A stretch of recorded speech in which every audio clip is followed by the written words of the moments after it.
전 국민의 일상으로의 복귀를 앞당기기 위해 방역당국도 코로나19와의 속도전에서 철저한 역학조사와 광범위한 진단검사를 통해 감염 확산을 조기에 차단하도록 노력하겠다고 강조하였습니다.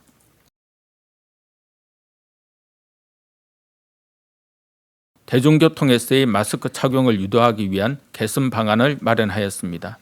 우선 버스와 택시에 대해서는 각 지방자치단체장이 다음과 같은 조치를 취할 수 있도록 하겠습니다.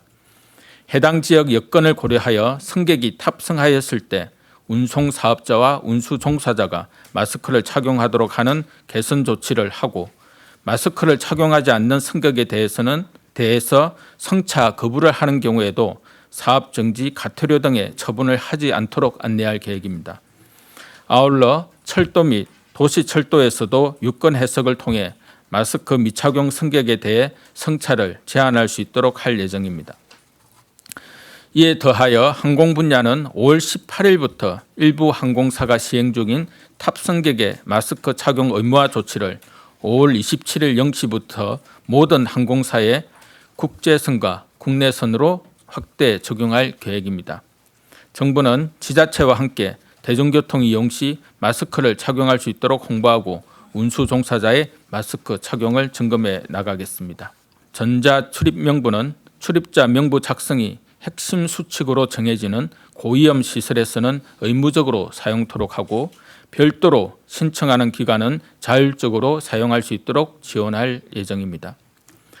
이러한 조치는 감염병 위기 단계가 심각과 경계 단계일 때만 한시적으로 시행할 계획이고, 시범 운영을 거쳐 6월 내에 본격적으로 활용될 수 있도록 준비 중입니다. 또한 QR코드 사용을 거부하거나 휴대폰을 소지하지 않는 경우에는 신분증 대조 후 수기장부를 작성할 수 있도록 이용자의 선택권도 보장할 예정입니다. 전자출입명부 도입을 통해 방역 조치가 더욱 정확하고 신속하게 이루어지고, 시설 관리자의 명부 관리와 개인정보 유출에 대한 부담도 줄어들 것으로 기대합니다. 각 사업장에서도 여러 명의 의심 환자가 발생할 경우 집단 감염을 의심하고 즉시 검사를 받을 수 있도록 조치해 주시기 바랍니다. 치료제와 백신이 개발되기 전에는 코로나19는 언제 종식될지 알 수 없고, 코로나19와 함께 우리는 일상을 살아가야 합니다. 이러한 상황에서 추가 감염을 최소화하기 위해서는 환자가 발생한 경우 접촉자를 정확히 파악하고 신속한 검사와 격리 조치를 통해 조기 차단을 막는 것이 중요합니다. 코로나19와의 속도전을 치르는 데에서 가장 중요한 것은 접촉자를 빠른 시간 내에 찾아 검사를 받도록 하는 것입니다. 국민 여러분들께서는 방역당국이 공개하는 확진자의 동선과 겹치는 경우에는 자발적으로 신속히 검사를 받아주시기 바랍니다. 또한 최근 감염 사례를 통해 방역수칙 준수 노력이 코로나19 지역사회 감염 규모를 줄이고 확산 속도를 지연시킬 수 있다는 교훈을 얻었습니다. 많은 사람들이 모이는 종교시설, 의료기관에서도 방역 관리를 철저히 하고, 이용자가 방역수칙을 잘 지킨 경우 추가 확진자가 없거나 추가 환자 발생 규모가 크지 않았지만, 방역수칙 준수가 미흡한 곳에서는 시설 규모에 비해 추가 환자 발생 규모가 컸습니다.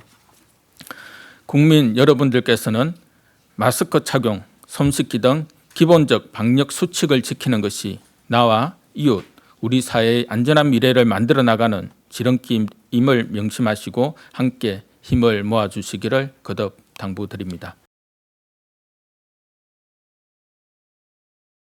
지난 금요일 날 저희가 보도자료 배포하고 브리핑 때 설명한 것처럼 밀폐도나 밀집도 그리고 비말의 전파 가능성이 큰 그런 평가 지표상 되게 고위험의 시설들을 고위험 시설로 지정하고, 이 고위험 시설에 대해서는 반드시 지켜야 되는 핵심 수칙을 강제적으로 지키도록 행정 명령을 발동하겠다라고 설명드린 바 있습니다. 그래서 노래 연습장이 여기에 포함되고, 노래 연습장 안에는 당연히 동전 노래방도 포함됩니다. 이 노래 연습장에서 지켜야 되는 방역 수칙 핵심 중에 하나는 명부를 작성하는 겁니다.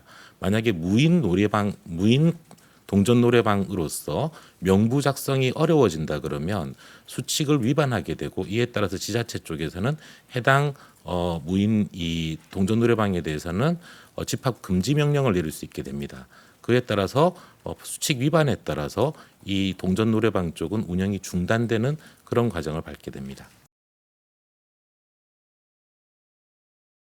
네, 지금 현재까지 분류된 고위험 시설에서는 이제 종교 시설은 들어가 있지 않습니다. 뭐 가장 큰 이유는 물론 과거에 이제 종교 시설을 중심으로 확진자가 급속하게 확대되는 그런 이제 상황들이 있었습니다만은 그 이후로 종교 시설 나름대로 어떤 방역 조치적인 노력을 하고 또 그 안에 있었던 거리두기 노력들을 계속해서 진행을 해왔기 때문에 저희들이 어떤 위험도를 평가하는 부분에서 현재 종교 시설은 이제 고위험 시설로 분류는 하지는 않고 있습니다.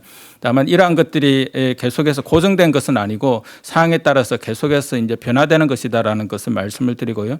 지금 현재는 고위험 시설이 아니다 하더라도 향후에 고위험 시설로 될 수도 있고 지금 이제 고위험 시설로 분류되었다 하더라도 그 안에 있었던 방역 조치 그리고 전파의 가능성이 비교적 낮은 경우에는 고위험 시설에서 해제되는 그런 상황들도 계속해서 이제 됩니다. 따라서 가변적이다라는 말씀을 드리고 지금 현재는 종교 시설을 중심으로 해서 산발적인 어떤 확진이 나타나고 있지만은 저희가 우려할 만한 그런 어떤 큰 수준에서도 확산은 나타나지는 아직까지는 않고 있고 저희들이 계속해서 모든 시설에 대해서 위험도 평가를 통해서 어떤 그런 고위험 시설 또는 그 고위험 시설이 아닌 이런 부분들이 계속해서 평가가 이루어지고 있다라는 이제 말씀을 이제 드립니다. 특히 이제 대중교통과 관련되어서는 버스도 마찬가지고 KTX, 지하철도 마찬가지고 이러한 어떤 밀집도를 낮출 수 있는 방안들이 현실적으로는 좀 어려운 측면들이 있습니다. 그래서 아마 국토교통부를 중심으로 해서 이러한 곳은 부득이하게 마스크를 좀 더 의무화하는 부분들로서 말은 의무화하지만 국민들께서 본인의 어떤 위험도뿐만 아니라 또 주의했던 위험도를 가장 낮출 수 있는 방안 중에 지금 현재로서는 밀집도를 낮추기도 어렵고 그다음에 그 안에서 어떤 방역 관리자를 두는 것도 상당히 어려운 그러한 어떤 대중교통의 어떤 특성들을 고려할 때 최소한 마스크를 이제 착용하는 경우에는 전파 위험도를 아주 낮게 낮출 수 있다라고 그렇게 이제 판단을 하고 그 부분과 관련되어서 국민들의 어떤 협조를 요청하는 부분들로 그렇게 이해를 해주시면 좀 될 것 같습니다. 이것이 뭐 법적 처벌을 떠나서라기보다는 어떤 국민들께서 이러한 부분과 관련되어서는 방역 수칙을 지키기가 상당히 어려운 현실적인 한계들을 국민들께서도 인지를 하고 계시고 저희 방역 당국도 그 부분에 대해서 충분하게 고민을 하고 있는 부분이어서 최소한이라도 마스크를 착용하게 되면 그러한 부분들을 위험도를 낮출 수 있다라는 판단에서 취해지는 조치이니까 그런 부분들에 대해서 좀 양해를 해주시면 좋겠습니다.